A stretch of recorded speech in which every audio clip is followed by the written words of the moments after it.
Hola a todas y a todos, muchas gracias por estar aquí el día de hoy. Mi nombre es Itzel Cortés, soy licenciada en Derecho por la UNAM. Muchas gracias a todos los organizadores por hacer realidad este evento. Me siento muy agradecida por ser partícipe de este primer Congreso Nacional de Actividades Espaciales. Mi ponencia se titula El derecho a la salud en el espacio exterior, una labor pendiente para los derechos humanos. Primeramente, tendríamos que definir qué son los derechos humanos.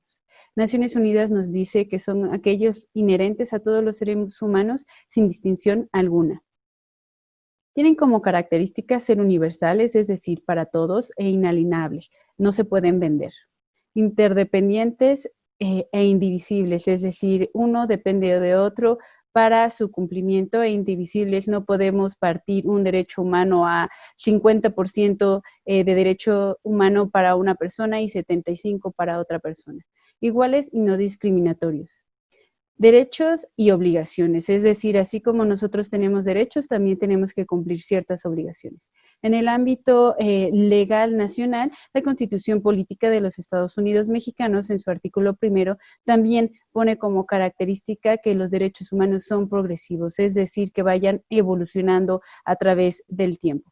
Tenemos dos teorías principales que explican el origen de los derechos humanos. Por un lado, la ius naturalista, que dice que son de origen divino y que corresponden al ser humano por ser racional. Por otro lado, tenemos a la ius positivista, que nos dice que existen en la medida que sean recogidos por normas jurídicas y cómo se obtienen, pues a través de luchas y conquistas por estos mismos derechos. Es así como podemos hablar de la teoría de las 3 generaciones de derechos humanos que nos explica la evolución de estos. En primer lugar, tenemos a la igualdad y a la libertad, ganadas en la Revolución Francesa y establecidas en la Declaración de los Derechos del Hombre y del Ciudadano en 1789. Pero hay que aclarar que estas precisamente son para los hombres, dejando a las mujeres sin igualdad y sin libertad. Aquí tenemos una imagen de Olympe de Gouges, quien redactó el documento Declaración de los Derechos de la Mujer y la Ciudadana, mismo que le costó la guillotina. En la segunda generación encontramos a los derechos sociales, económicos y culturales, en donde podemos encontrar en concreto al derecho a la salud. Estos están establecidos en el Pacto de Derechos Sociales, Económicos y Culturales de 1966. Quisiera aclarar que los derechos humanos pues están establecidos en todo el marco jurídico, es decir, no se restringen a estos instrumentos, pero sí son los más importantes y por ello lo menciono. Y por último tenemos a la tercera generación, los derechos de la solidaridad que comprenden el desarrollo de los pueblos. Un documento sumamente relevante en el ámbito de derechos humanos es la Declaración Universal de los Derechos Humanos, que fue proclamada por la Asamblea General de Naciones Unidas en París el 10 de diciembre de 1948 como resultado de las 2 guerras mundiales que le precedieron a este año. Y hablando de salud en concreto, pues aquí tenemos una infografía que nos ilustra cuáles son los principales daños que tiene el cuerpo humano como consecuencia de la microingravidez. Vemos que se afecta el corazón, es decir, el sistema cardiovascular, se tiene afectaciones en los huesos, en el sistema óseo, también en el sistema endocrino que comprende las hormonas, tienen pérdida de la visión, disminuye, entre otros. Es decir, la microingravidez afecta el cuerpo humano de alguna u otra manera. También hay que recalcar que las afectaciones dependen si es un hombre o una mujer, son igualmente afectados, pero de distinta manera.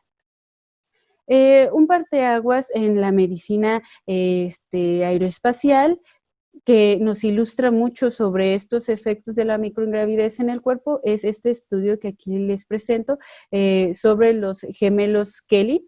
Son gemelos idénticos, es decir, son exactamente iguales. Uno subió a la Estación Espacial Internacional y otro se quedó en la Tierra. Pudieron compararlos y así vislumbrar más los efectos de la microingravidez en el cuerpo. También quisiera aclarar que este estudio es solo del cuerpo masculino, de hombres blancos y norteamericanos. Sabemos que existen diferentes tipos de cuerpo y que cada cuerpo reacciona igualmente distinto a los efectos. Regresando al tema de la Estación Espacial Internacional, pues esta mide 820 metros cúbicos y tiene espacio para 6 personas, es decir, es un poco pequeña. Su construcción comenzó en 1998. Esta tiene un marco jurídico específico, que son acuerdos de cooperación y no tratados internacionales. El principal es el IGA, que da las bases legales para el desarrollo y operación. Tenemos a los memorándums de acuerdos, que describen los roles y responsabilidades, y los acuerdos de implementación, que son acuerdos bilaterales para implementar justamente estos memorándums. También hay ciertos códigos de conducta.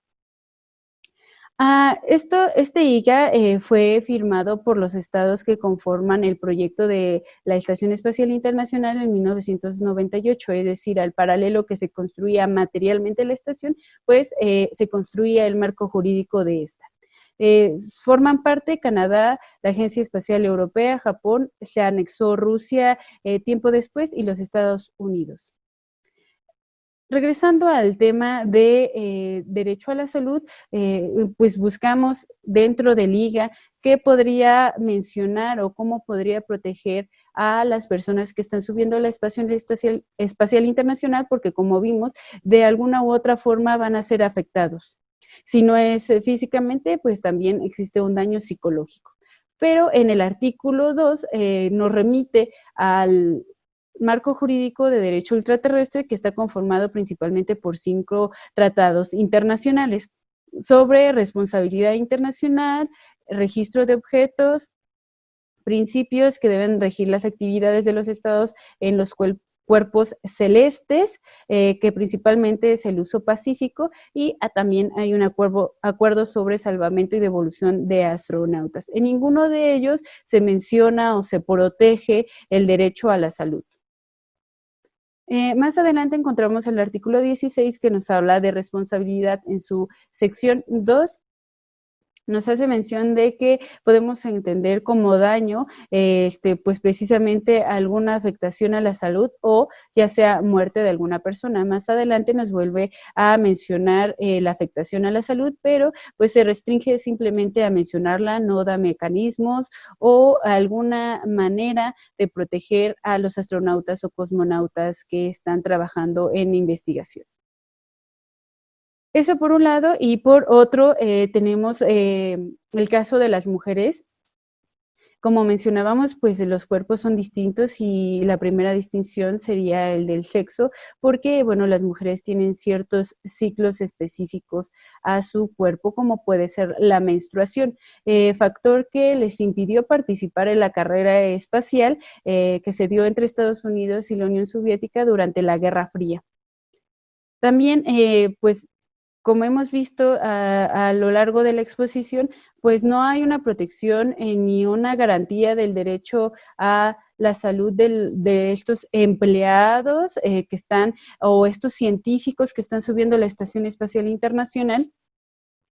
No hay una protección, a pesar de que los derechos humanos deben aplicarse en cualquier ámbito territorial, ellos se ven desprotegidos, y más con el marco jurídico que les he mencionado.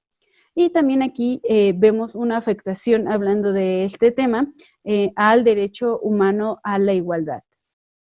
Muchas gracias por estar aquí el día de hoy nuevamente. Les dejo mi correo electrónico por si tienen alguna duda o solicitud de bibliografía. Adelante, y nos vemos en la sesión de preguntas y respuestas. Gracias.